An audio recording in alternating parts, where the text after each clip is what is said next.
ব্যাপারটা হচ্ছে ভাই, আমি তো এখানে হালুয়া রুটির ভাগ নেওয়ার জন্য আসি নাই যে আমার হালুয়া রুটি দরকার আপনাদের, আপনাদের পরিচয় নাই। আমি তো 200 বছরের ইতিহাস বহন করি, আল্লাহর রহমতে আমাদের হালুয়া রুটির অভাব হয় না। যদি হালুয়া রুটির ভাগ নিতে হইতো তাহলে তো কিংস পার্টি জয়েন করতাম, যেখানে জুলাই সনদের পক্ষে মানুষকে কথা দিয়ে ভোট চেয়ে ক্ষমতায় আসার পরে বলে যে নির্বাচনের জন্য জুলাই সনদে এগ্রি করেছি, নির্বাচনের জন্য এগ্রি না করলে এই নির্বাচন হতো না। আর নির্লজ্জ মন্ত্রী এমপিরা টেবিল চাপড়ায়, সেই দলে আমি হাজি সাহেব। আপনারা মনে করেন বিদেশ থেকে লেখাপড়া করে আসছেন, স্যুটটাই পরে সংসদে বক্তব্য দেন, নিজেদেরকে এলিট আর ব্লু ব্লাড মনে করেন।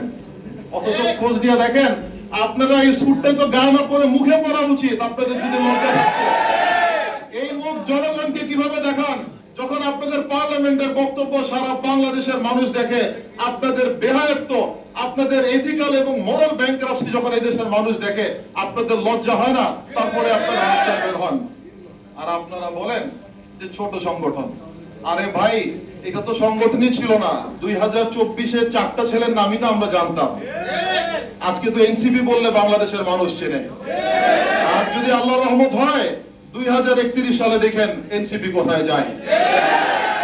যারা এখনো আপনারা বিভিন্ন মতানৈক্যের কারণে, নিজেদের মধ্যে ছোটখাটো বিরোধের কারণে আপনারা এনসিপি থেকে দূরে আছেন, আমি আপনাদের মধ্যে নতুন, আমি আপনাদের মধ্যে সবচেয়ে নবীন। আমি বলতে চাই যে এই ছোটখাটো জিনিসগুলি ভুলেন, এই ছোটখাটো জিনিসগুলি বাদ দিয়ে আবার এনসিপি তে আসেন। যেভাবে আপনারা 2024-এ নেতৃত্ব দিয়েছেন, আরেকবার দেশকে এনসিপির নেতৃত্ব দেওয়ার সময় চলে আসছে।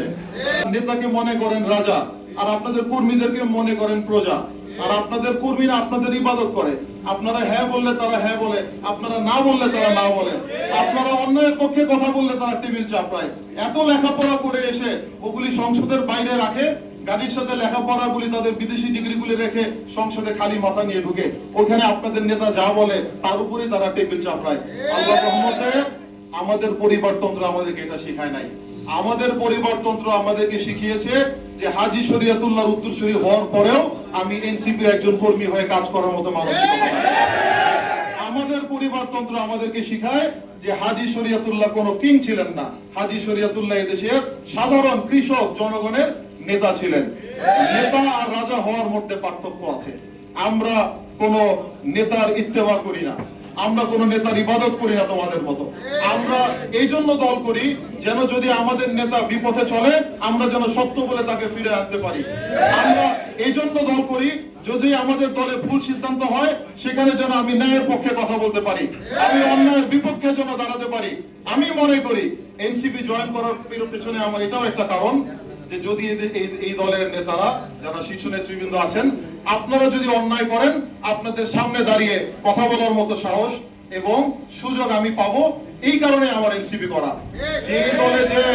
যে দলে যে আমার চামচামি করতে হবে আর চাটুকারিতা করতে হবে, আপনাদের তো মাশাআল্লাহ চামচার অভাব নাই, তাহলে নতুন করে তো চামচা লাগবে না। আর যেই দলে এত ডানে বামে চামচা, আমি নাম নিব না, আপনিও একজন নেতা, আপনাকেই বলি একটু ডান বামে দেখেন। এরকম চামচামি আমরা বাংলাদেশে দেখে আসছি 1971 সাল থেকে 2024 পর্যন্ত দেখছি। যাওয়ার সময় সুটকেস ছাড়া আর কিছু কপালে জুটে নেই, বুঝছেন? তো আপনাদের ওই চামচাটাও এদেশে থাকবে, পরে আপনারা বিদেশে চলে যাবেন। ওইটা না করে আপনারা সৎ পরামর্শ নেন, যারা দেশকে ভালোবাসে, ন্যায় এবং ইনসাফের পক্ষে থাকে, তাদেরকে সাথে নিয়ে রাষ্ট্র পরিচালনা করেন। পরিশেষে আমি আপনাদের সবাইকে ধন্যবাদ।